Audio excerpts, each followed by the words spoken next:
So ఇది ఎప్పుడు 1872లో ప్రారంభమైంది. 1872 నుంచి మొదలుపెట్టినట్లయితే ఈ రోజు వరకు ఈ రెగ్యులేషన్ కొనసాగుతుంది. 1947 ఆగస్టు 15 తర్వాత కూడా ఈ అంటే రెగ్యులేషన్ బ్రిటిషర్స్ స్టార్ట్ చేసిన విధానం ఇది ఇప్పటికి కూడా అదే కొనసాగుతుంది. కొనసాగుతుంది. అంటే ఇప్పుడు మనం మార్చుకోవచ్చు కదండి. ఈ రోజు మనం వెళ్ళి అక్కడ మత ప్రచారం చేయడానికి వీల్లేదు. ఈ రోజు మనం వెళ్ళి అక్కడ ప్రజల బాగోగుల కోసం సేవా కార్యక్రమాలు మత చేయడానికి ప్రచారం అంటే వీల్లేదు. హిందూ ధర్మ ప్రచారం.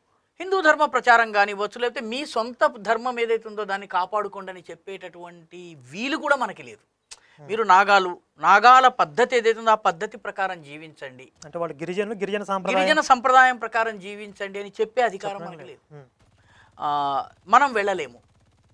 క్రైస్తవ మిషనరీలు వెళ్తూ వచ్చారు, ఒకరి తర్వాత ఒకరు వెళ్తూ వచ్చారు. పర్యవసానంగా ఏం జరిగిందంటే నార్త్ ఈస్ట్లో మిషనరీలు తప్ప ప్రపంచంలో వేరే ఎవరు లేరు అన్నటువంటి ఒక అభిప్రాయం వాళ్ళకి